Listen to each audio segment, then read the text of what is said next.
Its great seal, fashioned after the seals of American states, gave picture to the motto, "The love of liberty brought us here." The flag was based on the American flag, the government on the U.S. government, the Constitution on the U.S. Constitution, and like the American Constitution, no mention was made of the indigenous people.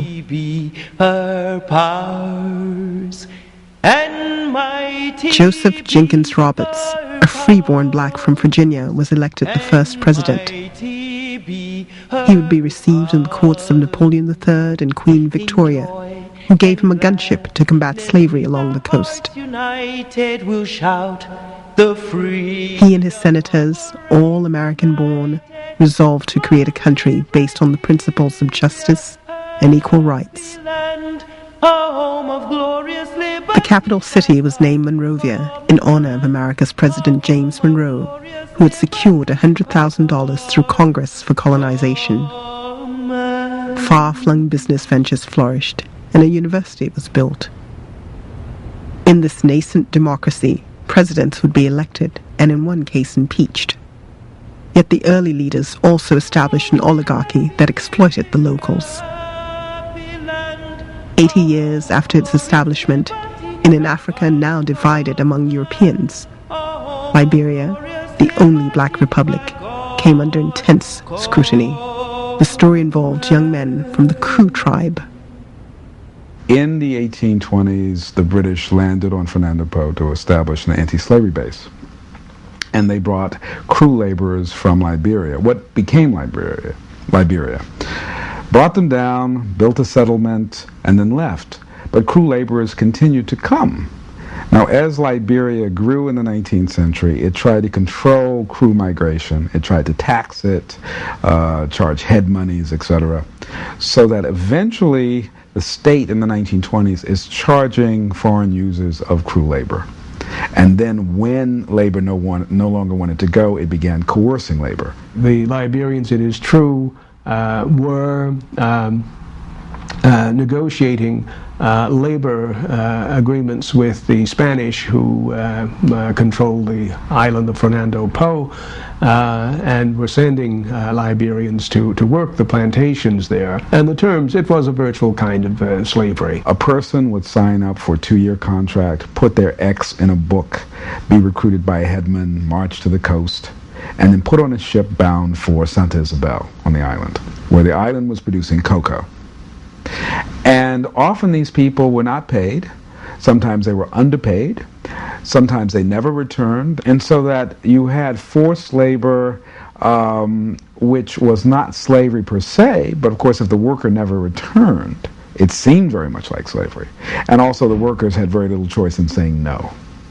The people who benefited from this traffic were a minority of Liberians, a group around President C.D.B. King, King's brothers, future President Tubman in Maryland County, a number of women who provided food and comfort, and certain indigenous headmen who provided labor. The League of Nations so found a strong report criticizing the Liberian government, a report drafted by Charles Spurgeon Johnson, an outstanding African-American sociologist. The League demanded the practice cease, and the Liberian legislature compelled the president to resign. Liberia almost lost its sovereignty as Britain and France called for the country to be mandated. In the 1920s, forced labor was de rigueur in parts of colonial Africa. Still in the Belgian Congo, still in the French colonies, still in the Portuguese colonies. And so here you have little Liberia being picked out as example of forced labor. Well, the major investor in Liberia was Firestone Rubber of Akron, Ohio. And there was some evidence that Firestone Rubber was using coerced labor. In the 1920s, as the U.S. automobile industry was expanding, Harvey Firestone, the tire magnate, was looking for a way to break the British monopoly on rubber. He found an opportunity in Liberia. Rubber was Liberia's white gold. W.B. Du Bois, an African-American intellectual, had taken a special interest in Liberia's welfare. He had visited there in 1923 as the U.S. Special Envoy and regarded West Africa as his motherland. So, when he heard that Firestone was interested in Liberian rubber, he took the initiative. He wrote a letter to Harvey Firestone encouraging him to pursue this interest, but at the same time rather typically lecturing Mr. Firestone that this was a trust, it couldn't be business as usual, exploitation should not be in the cards. Firestone negotiated a 99-year lease for up to 1 million acres at 6 cents an acre. Any gold, diamonds, or other minerals found on the land would belong to the company. The company promised to develop Liberian infrastructure. Liberia has a wonderful natural harbor, which only needed developing, and the Firestone Corporation said that it would do that. There were all sorts of infrastructural commitments that were supposed to eventuate from the agreement. Firestone did not build the promised port, but it did, however, provide the Liberian government with a loan. The terms of that loan were clearly designed to hostage the Liberian government for many, many years. That debt, to liquidate that debt, would virtually place the Liberian government at the mercy of the Firestone Corporation. And so, Firestone established the world's largest rubber plantation. The company earned huge profits and made some of the Liberian elite rich. Papaya kune, papaya kune, papaya kune, papaya kune. The new republic wasn't perfect, but it was the only one in Africa. It was a beacon for Africans, West Indians, and African Americans, enchanted by a country governed by blacks. Papaya kune, sama kwe papaya kune.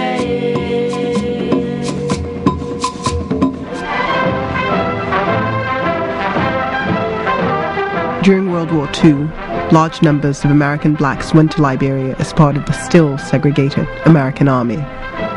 They built a hospital in anticipation of the U.S. forces landing in North Africa. Ossie Davis was among them. Liberia happened to me just at the point where I was leaving boyhood forever and on the verge of manhood and identity.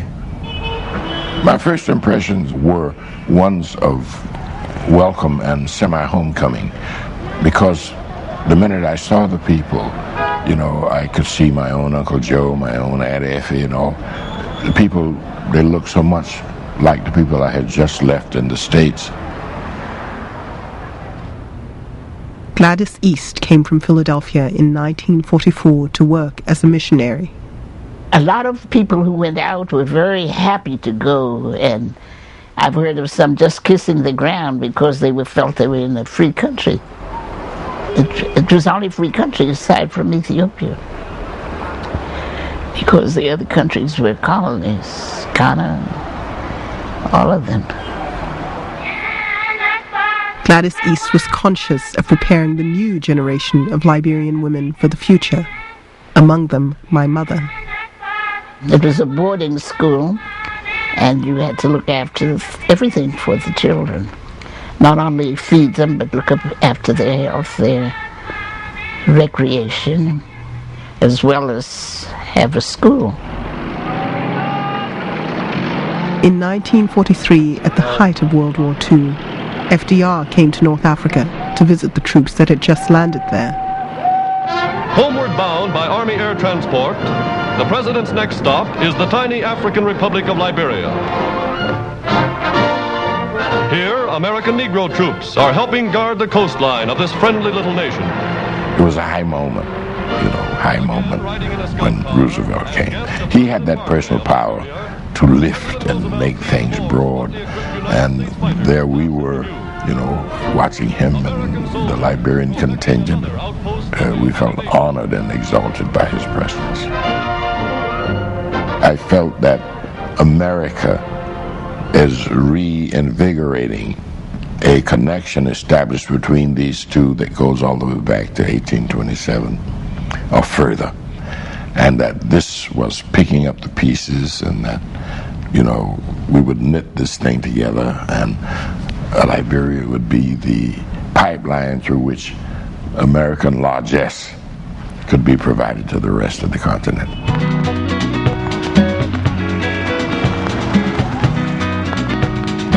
After the war, Liberia became a refuge for those who fled colonial Africa. It attracted young revolutionaries like Nelson Mandela, who received support from the government to fund his anti-apartheid activities.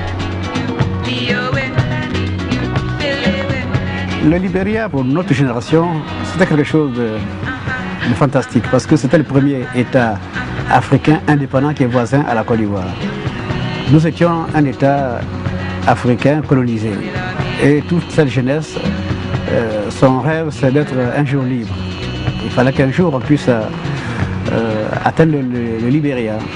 Et pour moi, le jour que j'ai vu me revient, et j'étais heureux, parce qu'en fin de compte, j'ai dit je suis dans une terre africaine libre.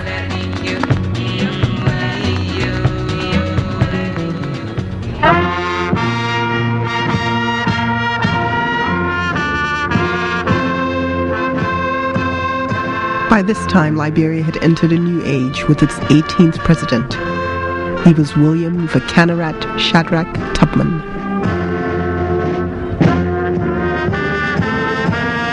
A former jurist and teacher, he had led Liberia since 1944.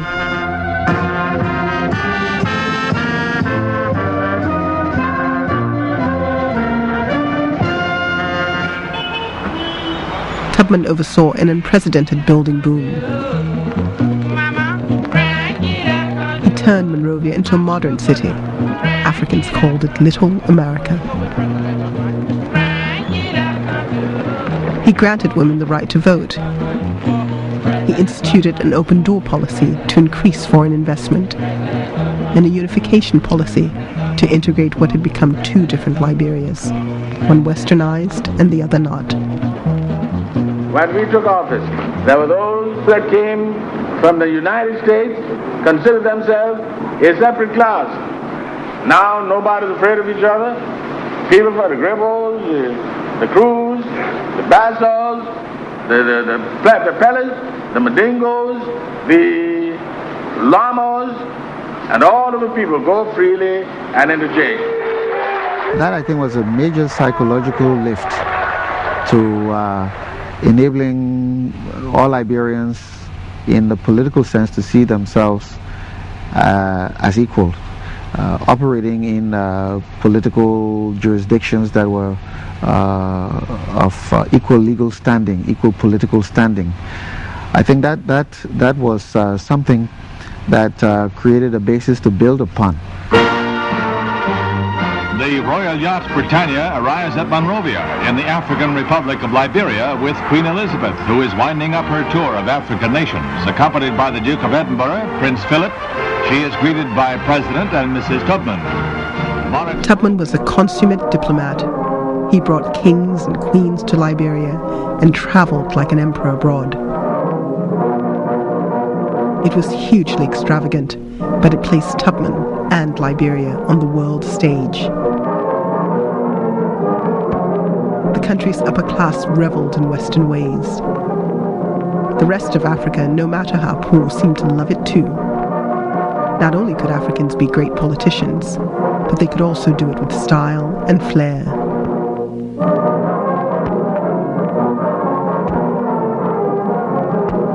But all this pomp and circumstance emphasized the gap between rich Monrovia and the poor hinterland.